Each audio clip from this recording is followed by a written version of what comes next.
Hello everybody, कैसे हो बेटा। आज हम क्लास 11th का चैप्टर नंबर 2 समरफील्ड ऑब्जर्वेशन। देखो बेटा, बोहर ऑब्जर्वेशन क्या था। मैंने आप लोगों को पढ़ाया था कि जब भी कोई इलेक्ट्रॉन इन्फिनिटी से फर्स्ट ऑर्बिट में जंप करता है, डी एक्साइट होता है, तो वो कौन सा फोटोन, कौन सी सीरीज के फोटोन एमिट करता है? लाइमन सीरीज के फोटोन, अल्ट्रावायलेट रेडिएशंस। और जब भी कोई जब भी कोई इलेक्ट्रॉन इन्फिनिटी से या फिफ्थ से या 7 से या 6 से सेकंड ऑर्बिट में ट्रांजिशन करता है तो बाल्मर सीरीज के photon means visible photon emit करता है, विजिबल फोटोन। सो बेटा, यहाँ पे बोहर का ऑब्जर्वेशन ये बहुत जरूरी है। बोहर ने क्या किया था बेटा? एक हाइड्रोजन लैंप बनाया था। बोहर ने एक हाइड्रोजन लैंप बनाया था, ठीक है। हाइड्रोजन लैंप ये देखो, ये मेरा हाइड्रोजन लैंप है, ठीक है। इस हाइड्रोजन लैंप से निकलने वाली लाइट को एक प्रिज्म पे इंसिडेंट करवाया। This is the prism. ये मेरा हाइड्रोजन लैंप, ठीक है। इस लैंप से जो लाइट आएगी उस लाइट को इंसिडेंट किया गया किस पे? प्रिज्म के ऊपर। तो वो लाइट आपकी स्प्लिट्स हो गई, ऐसे करके स्प्लिट्स हो गई बेटा, ठीक है। ऐसे स्पेक्ट्रम बन गया, ठीक है। तो यहां पे उसने कहा कि ये जो फोटोन है ये लाइमन सीरीज का फोटोन है, लाइमन सीरीज का फोटोन। और ये जो फोटोन है ये बाल्मर सीरीज का फोटोन एमिट करेगा, बाल्मर सीरीज, ठीक है। सो बेटा, फोटोन तो पता है आप लोगों को, energy travel in the form of packet according to Planck's quantum theory, ठीक है। सो बेटा, इसको बोहर ने नेक्ड आई से ऑब्जर्व किया था, नेक्ड आईज, ठीक है। सो यहां पे देखो, लाइमन सीरीज का जो फोटोन है 2 से 1 के लिए ट्रांजिशन हो रहा है, 3 से 1 के लिए ट्रांजिशन हो रहा है, 4 से 1 के लिए ट्रांजिशन हो रहा है, 5 से 1 के लिए, 6 से 1 के लिए और इन्फिनिटी से 1 के लिए। जो पहली लाइन है वो ट्रांजिशन किसके लिए होगी? 2 से 1 के लिए। सेकंड लाइन की जो ट्रांजिशन होगी वो होगी 3 से 1 के लिए। और इस लाइन की ट्रांजिशन मान लो बीच में बहुत सारी लाइन है और ये लाइन कौन सी है? इन्फिनिटी टू 1 के लिए ट्रांजिशन हो रही है, ठीक है। सो बेटा, यहां पे बाल्मर सीरीज का फोटोन देखो, फोटोन इन्फिनिटी से 2 पे जंप कर सकता है, 7 से 2 पे, 6 से 2 पे, 4 से 2 पे, 5 से 2 पे। सो बाल्मर, ये जो पहली लाइन है यहाँ पे आपका 3 से 2 से ट्रांजिशन हो सकता है, 4 से 2 ट्रांजिशन हो सकता है, या फिर इन्फिनिटी से 2 ट्रांजिशन हो सकता है। मतलब बहुत सारी लाइनें बीच में भी हो सकती है, ठीक है। ये जो आपका ये जो स्पेक्ट्रम था, ये जो स्पेक्ट्रल लाइंस थी, ये जो स्पेक्ट्रम बना, ठीक है, ये स्पेक्ट्रम बोहर ने नेक्ड आई से ऑब्जर्व किया था और उसने कहा था इनकी जो वेवलेंथ थी अप्रोक्सीमेट, लाइमन सीरीज की वेवलेंथ फिक्स थी, बाल्मर सीरीज की वेवलेंथ फिक्स थी। इसके ऊपर जो पास्टन सीरीज, ब्रैकेट सीरीज और पीफर्ड सीरीज आएंगे उनकी भी वेवलेंथ फिक्स थी। तो बोहर ने ये बताया था कि जो आपका न्यूक्लियस है उसके चारों तरफ इलेक्ट्रॉन एक फिक्स रेडियस के साथ और एक फिक्स वेलोसिटी के साथ और फिक्स एनर्जी के साथ रिवॉल्व करता है, जैसे सन के चारों तरफ दूसरे प्लैनेट रिवॉल्व करते हैं, ठीक है। फिक्स रेडियस के साथ, फिक्स वेलोसिटी के साथ। सो बेटा, ये यहां पे बोहर ने ऑर्बिट का कंसेप्ट दे दिया था, ठीक है। बोहर ने ऑर्बिट का कंसेप्ट दे दिया था। उसके बाद बेटा इस ऑब्जर्वेशन को समरफील्ड ने पढ़ा, ठीक है। समरफील्ड ने इस ऑब्जर्वेशन को देखा, उसने कुछ भी नहीं किया बेटा। उसने सिर्फ क्या किया, इस हाइड्रोजन लैंप से निकलने वाली जो ये फोटॉन्स थे उनको उसने सिर्फ यहाँ पे, ये तो नेक्ड आई का यूज, इसने तो नेक्ड आई से देखा था बोहर ने। समरफील्ड ने यहाँ पर सिर्फ और सिर्फ किसका यूज किया बेटा? माइक्रोस्कोप का, highly resolving power microscope. So simple था, यहाँ पे बोहर का ऑब्जर्वेशन सिंपल है, ठीक है। मतलब बोहर को तो 2 से 1 के लिए एक ही लाइन दिखी, 3 से 1 के लिए भी एक ही लाइन दिखी और इन्फिनिटी से 1 के लिए भी एक ही लाइन दिखी। यहाँ पे बाल्मर में भी उसे 3 से 2 के लिए एक ही लाइन दिखी, 4 से 2 के लिए और इन्फिनिटी से 2 के लिए भी उसको एक एक लाइन सबके लिए दिखाई दे रही थी, ठीक है। फिर समरफील्ड ने इसको क्या किया बेटा? माइक्रोस्कोप का यूज किया, ठीक है। सेम प्रोसीजर अपनाया बेटा, सेम प्रोसीजर। उसने भी सेम हाइड्रोजन लैंप, ठीक है, आप लोगों को पता है इसके अंदर हाइड्रोजन गैस होगी, ठीक है, जब उसको हीट मिलेगी तो वो क्या हो जाएगा, एटम में डिसोसिएट हो जाएगी, और एटम में जो इलेक्ट्रॉन्स होगा, अब ये नहीं पता कौन से ऑर्बिट में हो सकता है, फर्स्ट में भी हो सकता है बेटा, सेकंड में भी हो सकता है, थर्ड में भी हो सकता है, फोर्थ में भी हो सकता है, फिफ्थ सिक्स किसी में भी हो सकता है। सो इलेक्ट्रॉन वहां पे एक्साइटेड स्टेट में होगा। सो जब भी कोई इलेक्ट्रॉन एक्साइटेड स्टेट में होता है तो वो तुरंत क्या करता है, अपनी स्टेबल स्टेट में आने की कोशिश करता है, और जब अपनी स्टेबल स्टेट में आता है तो बेटा फोटोन एमिट करता है, फोटोन एमिट करता है। और वो फोटोन कौन कौन से एमिट करता है, Lyman series, Balmer series, Paschen series, Brackett series and Pfund series. This is the students of Bohr's, ठीक है, ये सारे के सारे स्टूडेंट थे बोर के, उन्हीं के नाम पे इस सीरीज को बना दिया था, लाइमन, बाल्मर, पास्चन, ठीक है। सो यहां से इसने भी क्या किया बेटा, एक हाइड्रोजन लैंप बनाया, उस हाइड्रोजन लैंप से आने वाली लाइट को प्रिज्म पे इंसिडेंट कराया, ठीक है, किस पे इंसिडेंट कराया बेटा, प्रिज्म पे। So this is the incident light, ये लाइट भी स्प्लिट्स हुई ऐसे ही, ठीक है। मैं लाइमन सीरीज से सिखा दूंगा आपको, लाइमन सीरीज, ठीक है बेटा। समरफील्ड ने यहां पे हाईली पावरफुल माइक्रोस्कोप का यूज किया था, हाईली पावरफुल माइक्रोस्कोप का यूज किया था बेटा उसने, ठीक है, जहां पे बोहर 2 से 1 के लिए एक ही लाइन देख रहा था, ठीक है। जब उसने माइक्रोस्कोप का यूज किया तो उसने यहां पे 2 से 1 के लिए ट्रांजिशन के लिए उसने 2 लाइनें देखी, क्लोजली पैक्ड लाइन, ठीक है। 2 से 1 के लिए उसने 2 क्लोजली पैक्ड लाइनें देखी, पैक्ड लाइन बिल्कुल एक दूसरे से क्लोजली पैक, ऐसे सटी हुई, ठीक है। इसमें दोनों का एनर्जी लेवल बिल्कुल सेम, ठीक है, मतलब अब एक लाइन और दूसरी लाइन बिल्कुल क्लोजली पैक है, तो उसका मतलब क्या बेटा, दोनों के एनर्जी लेवल में बहुत कम डिफरेंस होगा, ठीक है, स्लाइडली। सो बेटा 3 से 1 के लिए उसने 3 लाइनें देखी, दिस बिल्कुल 3 क्लोजली पैक।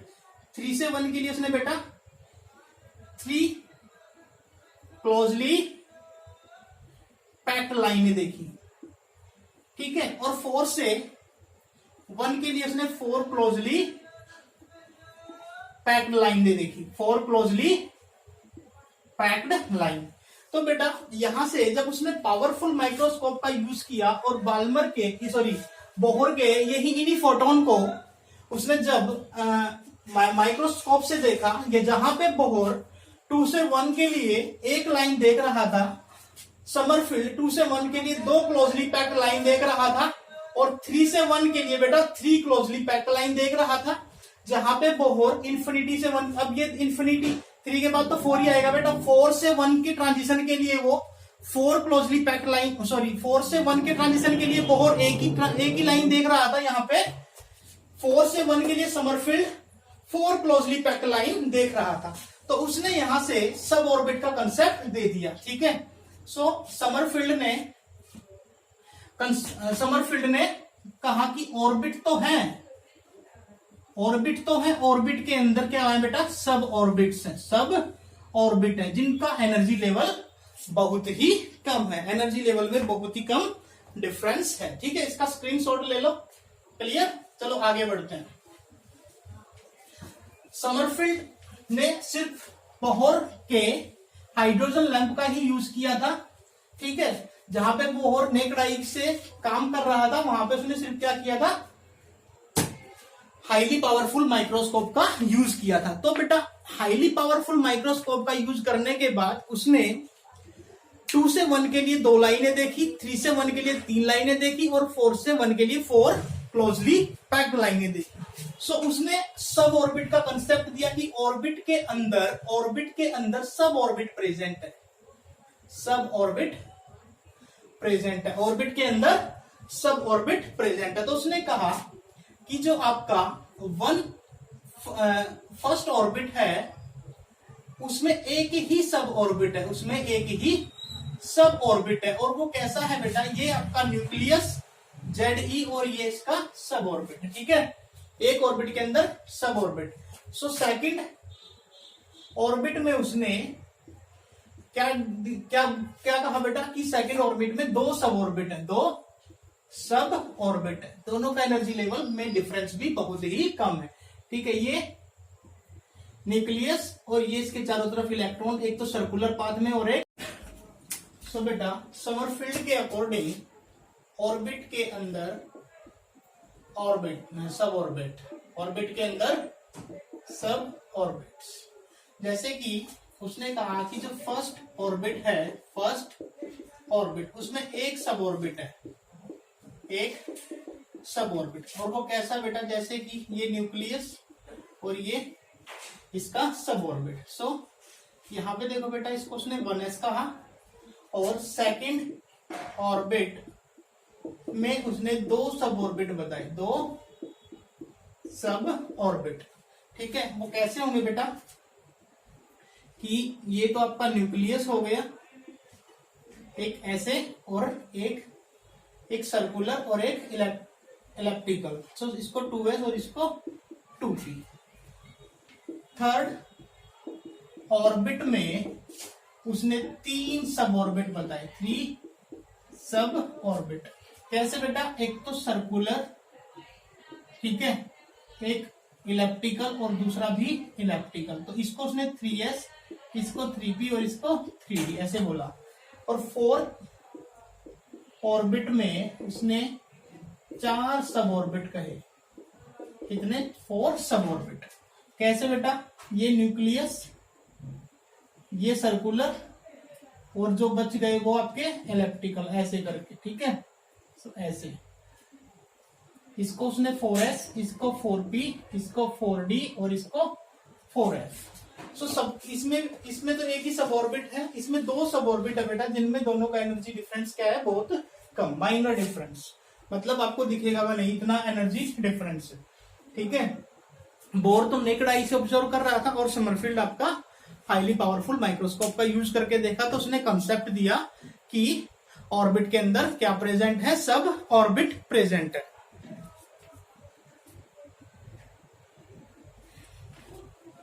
सो बेटा आगे चलते हैं। आपका अब क्वेश्चन ये है कि 3 से 2 के लिए कितनी लाइनें दिखेंगी, 3 से 2 के लिए कितनी लाइनें ऑब्जर्व होंगी। अब आपको पता है फर्स्ट ऑर्बिट n = 1, इसको 1s कहेंगे। सेकंड ऑर्बिट में 2 सब ऑर्बिट होंगे, n = 2, एक 2s होगा और एक 2p होगा। n = 3, इसमें कितने सब ऑर्बिट होंगे, 3 सब ऑर्बिट होंगे, एक 3s, एक 3p और एक 3d। और n = 4, इसमें कितने सब ऑर्बिट होंगे बेटा, 4, n = 4, एक तो 4s, एक 4p बेटा, एक 4d और एक 4f। 3 से 2 के लिए देखो ट्रांजिशन करना है, 3 से 2 के लिए इलेक्ट्रॉन यहाँ पे भी हो सकता है, यहाँ पे भी, यहाँ पे भी। तो इलेक्ट्रॉन 2 से 2p पे, 2p पे भी, 2s पे भी आ सकता है और 2p पे भी आ सकता है। इलेक्ट्रॉन यहाँ से 2s पे भी आ सकता है और 2p पे भी आ सकता है। 3d से 2s पे भी आ सकता है बेटा और 2p पे भी आ सकता है। तो कितनी लाइनें दिखेंगी आपको, 6 लाइनें दिखेंगी। कितनी लाइनें, 6 लाइनें। ठीक है, सो ऐसा क्वेश्चन बन जाता है कई बार। और बेटा उसके बाद आता है Zeeman effect, Zeeman effect, Zeeman effect, Zeeman effect, Zeeman effect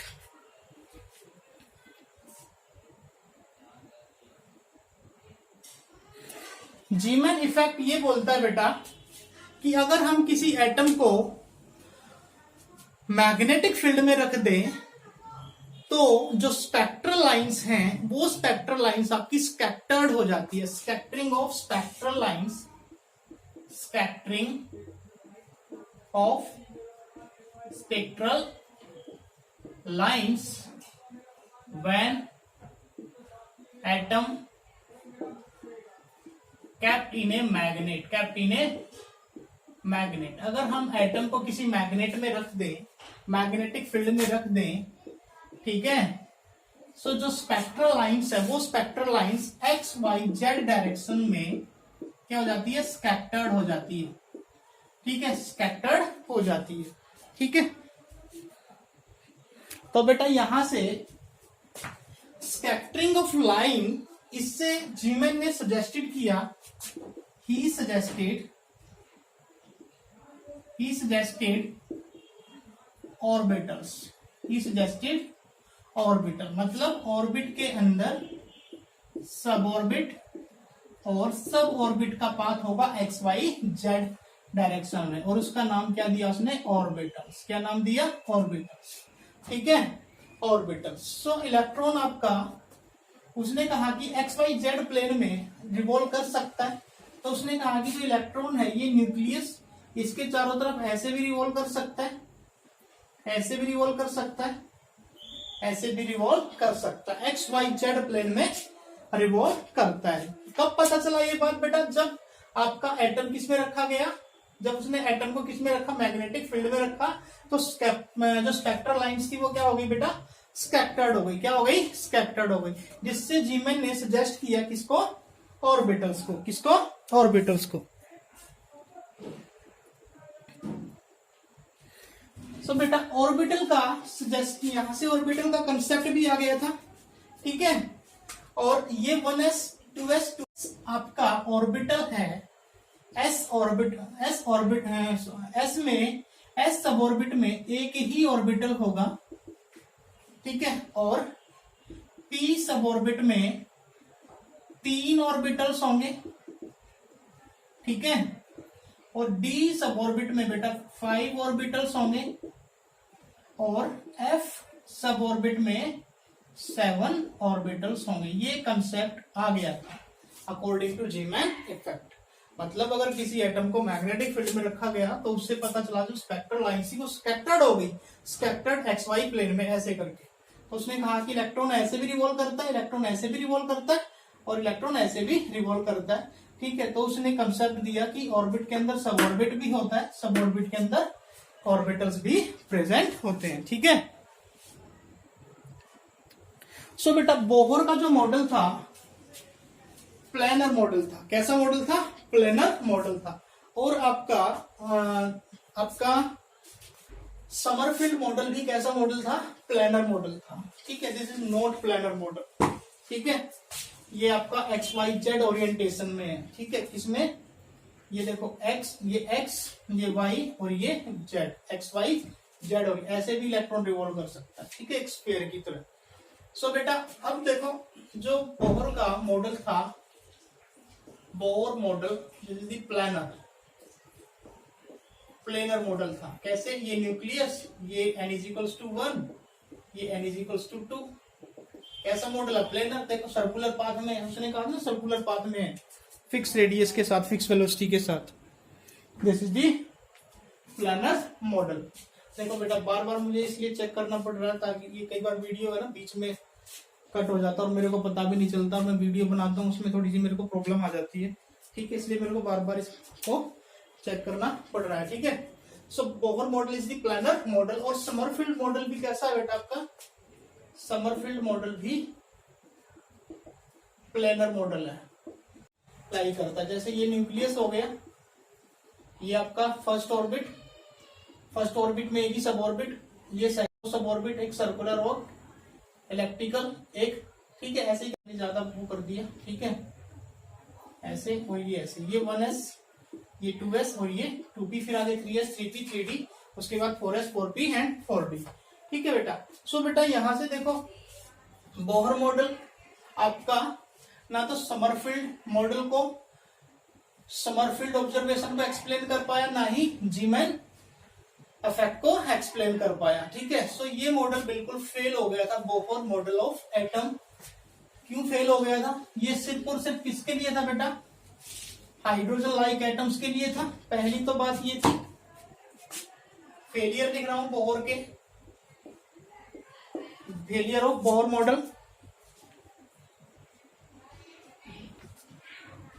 failure of Bohr model. एक तो बेटा it applicable only for hydrogen atom over hydrogen like ions. दूसरा, it cannot explain Sommerfeld, observation, and it cannot explain Sommerfeld observation, and it cannot explain Sommerfeld and Zeeman observation, ना तो Sommerfeld observation को ना ही Zeeman observation को explain कर सका। तीसरा, Heisenberg uncertainty को भी एक्सप्लेन नहीं कर पाया। Heisenberg uncertainty principal. बोहर ने इलेक्ट्रॉन का फिक्स रेडियस बता दिया था, फिक्स वेलोसिटी बता दी थी, ठीक है। और आपको पता है according to Heisenberg uncertainty principle, Heisenberg ये बोलता है कि जो कोई भी माइक्रोस्कोपिक पार्टिकल है, वो माइक्रोस्कोपिक पार्टिकल का आप एक साथ ना तो उसका मोमेंटम फाइंड आउट कर सकते हो, ना ही उसका पोजीशन फाइंड आउट कर सकते हो। अगर आप पोजीशन फाइंड आउट करोगे तो मोमेंटम में एरर बढ़ जाएगा, ठीक है। मोमेंटम को फाइंड आउट करोगे तो पोजीशन में एरर बढ़ जाएगा। मतलब एक साथ दोनों मोमेंटम, वेलोसिटी या फिर पोजीशन को एक्सप्लेन करना, डिटरमाइन करना, इट इज नॉट पॉसिबल, ऐसा पॉसिबल नहीं है। इसलिए बोहर का मॉडल टोटली फेल हो गया था, ठीक है। सो बेटा थैंक यू, आप पढ़ते रहिए, ठीक है, और अपने नोट्स अच्छे से प्रिपेयर कीजिए। और बेटा आपका और हमारा चैनल इसको आप सब्सक्राइब कीजिए। धन्यवाद, थैंक यू।